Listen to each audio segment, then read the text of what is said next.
आज हम लोग अपनी सिस्टर के यहाँ पे ईदी लेकर जाते हैं और उनके यहाँ हमारी इफ्तार की दावत भी थी। तो कौन कौन था हमारे साथ, कैसा रहा आज का पूरा दिन, खाने में क्या क्या था और मैंने क्या क्या खाया और मुझे क्या चीज सबसे ज्यादा पसंद आई, इस व्लॉग को एंड तक देखना। मैं 3 मिनट के अंदर आपको पूरे दिन का शेड्यूल बताता हूँ। तो चलो इस व्लॉग को जल्दी से शुरू करते हैं। अस्सलाम वालेकुम गाइस, आज रमजान डे 25, तो स्वागत है आप सभी का। अभी 5 मिनट पहले ही मैंने कल का व्लॉग एंड करा है और फौरन मैंने ये वाला व्लॉग शुरू भी कर दिया। अगर आपने कल का व्लॉग नहीं देखा है तो फौरन उसको मेरे चैनल पे जाके जरूर देख लेना। तो सहरी में खाना खा के ब्रश करके 1 गिलास पानी पी के मेरी हो जाती है सहरी कंप्लीट। फिर मैं चला जाता हूँ फजर की नमाज पढ़ने। फजर की नमाज में मुझे फरदीन मिलता है और नमाज के बाद हम लोग करते हैं थोड़ी बहुत बिजनेस टॉक। फिर बिजनेस टॉक करके मैं वापस से अपने घर पे आ जाता हूँ। फिर यासीन शरीफ पढ़ के 6:30 बजे तक अपना व्लॉग एडिट करके अपलोड कर देता हूँ और फिर उसके बाद अपने बिस्तर पे लेट जाता हूँ। व्लॉग अपलोड करने की वजह से सुबह लेट सोता हूँ, इसलिए मेरी आंख सीधा जोहर में खुलती है। जोहर की नमाज पढ़ता हुआ मैं आ जाता हूँ अपनी बीएड सेट कराने, क्योंकि आज मेरे को अपनी सिस्टर के यहाँ ईदी लेके जाना होता है। अभी ईद आने वाली है, इसलिए मैंने बीएड को ज्यादा छोटा नहीं करा है। फिर घर आके नहा धो के मैं हो जाता हूँ रेडी। आप लोग कमेंट करके बताना कि मैं कैसा लग रहा हूँ। मैं तो बहुत जल्दी रेडी हो जाता हूँ, लेकिन इन लोगों को 4 बज जाते हैं रेडी होने में, क्योंकि ये लोग पहले मार्केट गए थे कुछ सामान लेने के लिए। फिर हम लोग कैब बुक करके निकल जाते हैं अपनी सिस्टर के यहाँ। मेरी सिस्टर ओखला में रहती है, तो हमारे रोहिणी से ओखला जाने का टाइम 2 घंटे दिखा रहा था। आज इतना ज्यादा ट्रैफिक था कि मैं रास्ते में सो भी लिया और भाई सो के उठ भी गया। तब भी ये रास्ता इतना लंबा था, खत्म ही नहीं हो रहा था। ऐसा लग रहा था रोजा इफ्तार आज हमको गाड़ी में ही करना पड़ेगा। फिर हम सिस्टर के घर आते हैं तो देखो मैं कौन मिला, हमारा प्यारा अर्श। माशाल्लाह जुब्बा पहन के कितना ज्यादा प्यारा लग रहा है। फिर इफ्तार का टाइम हो रहा होता है तो मेरी बहन सबसे पहले दस्तरखान लगा देती है। माशाल्लाह से आज इफ्तार में ये सब कुछ था। फिर इफ्तार से पहले हम सब लोग दुआ करते हैं, अल्लाह पाक हम सब की दुआओं को कबूल करे। खजूर से रोजा खोल के थोड़े बहुत फ्रूट्स खा लेता हूँ। उसके बाद मेरे को समझ ही नहीं आता कि मैं खाने में सबसे पहले क्या ट्राई करूँ। माशाल्लाह इतनी सारी चीजें बनाई होती है मेरी बहन ने, 2-3 चीजों के तो मुझे नाम भी नहीं पता। खैर सबसे पहले अपनी फेवरेट बैगन की पकौड़ी ट्राई करता हूँ। बड़े दिनों बाद आज मुझे खाने को मिली है। मेरी बहन ने ये सिर्फ मेरे लिए बनाई थी, बनाने के लिए उसका शुक्रिया, लेकिन मेरी मम्मी जैसी नहीं बना पाई। फिर धीरे धीरे एक एक आइटम ट्राई करके मैं पीता हूँ ये मोहब्बत का शरबत, जिसे मेरी बहन ने घर पे ही बनाया था, जो सेम टू सेम मार्केट में मिलने वाले शरबत जैसा था। माशाल्लाह बहुत ही ज्यादा टेस्टी था। फिर इफ्तार करके हम लोग चले जाते हैं मगरिब की नमाज पढ़ने।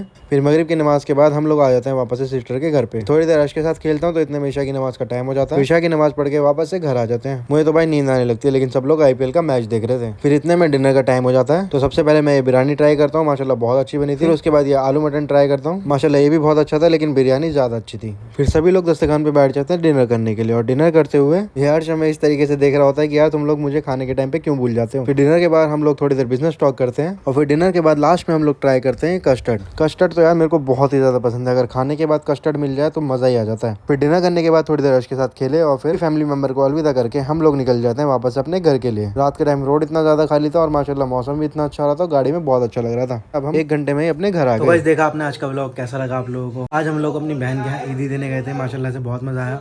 अर्श से भी मिले, बहुत ज़्यादा उसके साथ खेले, बहुत अच्छा लगा सब कुछ। और वहाँ पे फिर हमने इफ्तार भी करी। तो अगर आपको ये व्लॉग अच्छा लगा हो इसको लाइक कर देना, कमेंट करके अपना फेवरेट पार्ट ज़रूर बता देना। मिलते हैं कल आपसे एक नए व्लॉग के साथ, तब तक के लिए अपना ख्याल रखें। अल्लाह हाफिज़।